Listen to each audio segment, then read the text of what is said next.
everyone, welcome back to my channel. If you are new here, my name is Lydia and I have recently found out that I'm going to be studying medicine in September. If you are interested in, medicine content, I'm hoping to be able to start vlogging my uni experience in September. I don't know what that's going to look like at the moment, but the plan is to sort of vlog and document my journey through med school over the next 5 years. So if you are interested in that sort of thing, then please subscribe, because that is what you are going to find on this channel.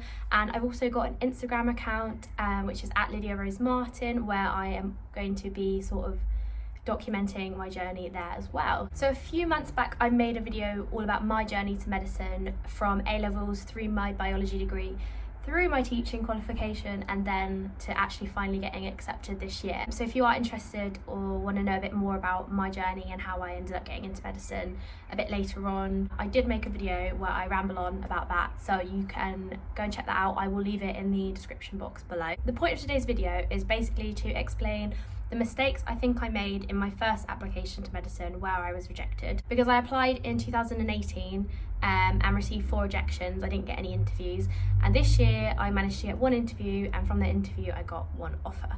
So I wanted to basically summarise the lessons that I learned that I think led to me getting rejected and getting no interviews, to then what I did differently this year, which I think meant I ended up getting an offer. So my first tip is to prepare well for the UCAT. Now that might seem like a really obvious thing to say, but the first year I applied for medicine after my degree, I just kind of underestimated how much work I maybe needed to do for the UCAT. And I had a big holiday booked in September of that year. I was going to Bali for a month, and the plan was to do the UCAT test before I went to Bali so that I could enjoy Bali and not think about the UCAT test while I was out there. However, I was working full-time at this point and not doing any more revision, and the test was approaching, and so I was left with no choice but to push the test to 2 weeks after I got back from Bali. And I said, it's fine, I'm just going to revise while I'm in Bali. Like, of course. And then I decided when I got back I would buy a 2-week subscription to Medify and just, do loads of revision and cram for it then. Anyway, went to Bali. I took my big revision guide with me, thinking I would, sit on the beach and revise the UCAT test. That happened, I think, once, maybe twice, and then on the plane ride home, I was trying my best to do as much as I could. Anyway, came back, had a 2-week subscription for Medify. I tried my very best, sort of cramming with that. In the end, I sat the UCAT test. I was ill prepared, and I came out with a score of 2,450. It isn't terrible, but for a graduate going into medicine is not competitive at all. And I knew this. I sat the UCAT again this year and was a lot more prepared, and I can make a whole video about what I did as well as, being more prepared. But I managed to improve my score to 2,750, which still isn't brilliant, but it was enough this time around to get me in. So yeah, lesson learned. Definitely don't underestimate the UCAT and plan ahead and don't cram for it. My next tip is probably my most important one, and the thing that definitely helped me get in, I think, and that is to be really tactical with applying to universities. So choose them really carefully. Now, for graduate entry, you need to look at their requirements and really decide which ones are your best hopes. So you look at your stats, you look at your A-levels, you look at your UCAT score, you look at your work experience, SEs, and obviously your degree. And you need to, I had this notebook, actually, I think I've got the notebook. Somewhere in this book is a list of all the graduate entry unis and all their requirements. And I basically went through and ticked which ones I had the requirements for. So it's basically about narrowing down which unis you are most suitable for. But the problem was, last year when I applied and was rejected, I was just not very realistic about that, because I was thinking more about the fact that, I really want to go to, Barts, but deep down, I did not have the minimum sort of UCAT score to be able to get in, and I applied anyway, but it was just a waste of time. You only have 4 applications, so you really need to make the most of those applications. So Cambridge, for example, I knew when I applied that they mainly accepted people with 3 A's at A-level onto the graduate course. I have BCD. I never had a chance, and when I got rejected, they even said in the email to me, "We're really sorry, we didn't accept anyone who didn't have 3 A's at A-level." Waste of an application. Number 2, I applied for Warwick. they look really heavily at your work experience. I had barely any work experience since I did A-level. I did not have I think it was 70 hours you needed. I applied anyway. What a waste of time, because they sent me a form 2 weeks later asking me to, put down all the hours that I'd done and put references, and I couldn't even fill that form out, so that was an immediate rejection. Then Barts, I knew this as well, they tend to only interview people who have firsts for the graduate course, and I have a 2-1. So immediately 3 out of 4 unis rejected me because I just didn't meet their minimum requirements, and for the most part I knew about all that, so I was wasting my time. Southampton didn't give me an interview either. I think my UCAT score was just too low, and Southampton is a UCAT uni. So overall, 4 rejections pre-interview. What was I expecting? Then moving to this year, I changed it up a bit. So I'd improved my UCAT score, so I was still able to apply to Southampton, and I also applied to King's because they're a bit secretive with how they kind of choose their interviewees. So I thought I'll give it a go. I didn't bother with Barts because I didn't have a first. I didn't bother with Warwick because I hadn't managed to get much more work experience, and I didn't bother with Cambridge because obviously my A-levels still weren't going to be good enough. So that was Southampton and King's, and then I had 2 more, and I was kind of toying between a few different unis.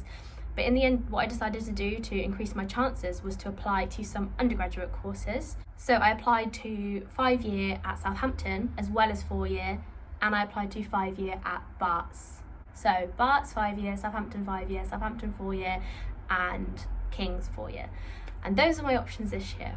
I was rejected pre-interview for Barts and King's pretty early on, before Christmas. So I sent off my applications in October and I was rejected before Christmas. Then in February, Southampton got back to me, and I was actually interviewed for the 4-year graduate course. What I didn't realise at the time was they were actually interviewing me for both.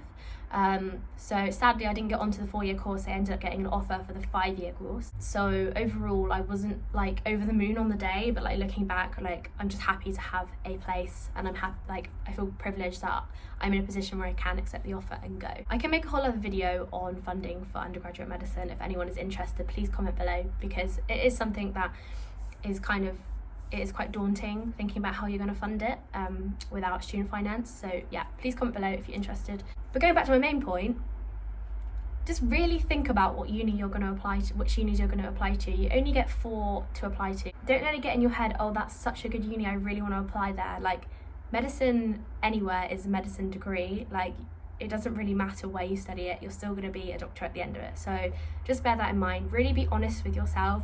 Really look at where your strengths in your application are and where the weaknesses are. Do lots of research about things like what do they look at, what do they really look at, and what type of applicants are they looking for. So yeah, that would be like a really important tip. Okay, so another tip of mine is to not be afraid to include things in your personal statement that you might not think are like totally related to medicine. So what I'm talking about here is things like, part-time jobs that aren't in a healthcare setting. So maybe like waitressing or childcare, things like that. You can still use those. It's about how you kind of phrase them, and what you've learned from those experiences is the most important thing, and how you can apply that to studying medicine. Okay, so for example, I was really nervous to talk about the fact that I was training to be a teacher at my interview, but my interviewers were so interested. That's all they wanted to talk about. And actually, I used teaching to help me answer quite a lot of the questions at the interview. So basically, don't be afraid to if you've done something else and you haven't gone straight into medicine from school, or you're going into it after uni, but you've done something else in between, don't be afraid to talk about those things, because at the end of the day, like, those are things you've done that make you who you are and have built the person you are. So, just don't be shy about including things like that in your personal statement and bringing it up at interview. So I think my last tip would be that if you apply and you get rejections and you don't get in the first time or the second time or the third time, but you know that medicine is what you want to do, and you know that you can do it, just keep applying. Like, I am so glad that I applied again this year after getting rejected last year and, told at A-level that I would never be able to do medicine.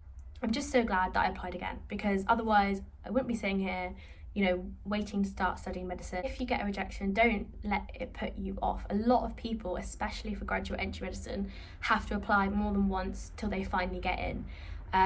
So if you get a rejection this year, or you've had a rejection last year, my advice would be to give it another go. Take a look at your application. How can you improve it? Can you get more work experience? Can you improve your UCAT score? Have you applied to the right unis that suit your requirement, that suit your kind of application? And so just don't give up, basically. If it's what you want to do, then you should keep going, because for me, if I'd have given up then after one rejection, then I wouldn't have got in this year. Okay, so I hope somebody out there found this video useful. I know when I was applying to medicine, I just wanted to watch every video and read every blog post out there about, you know, what the secret is to getting into medicine. But I do think it is just perseverance and being smart with your application and just working to your strengths. So yeah, those are my main tips for what mistakes I made and what I learned from last year. Hopefully you've enjoyed the video. If you have, please click subscribe and stick around, because now I have finished my PGCE, I've got a lot more free time, so I'm hoping to make a lot more videos, and I want to make a few more videos about sort of my tips for applying to medicine. So definitely stick around if that is what you're interested in. I'm happy to answer any questions about applications in the comments. I love talking about it, so please don't hesitate to ask me any questions. But yeah, thank you for watching, and I will see you in the next video. Bye!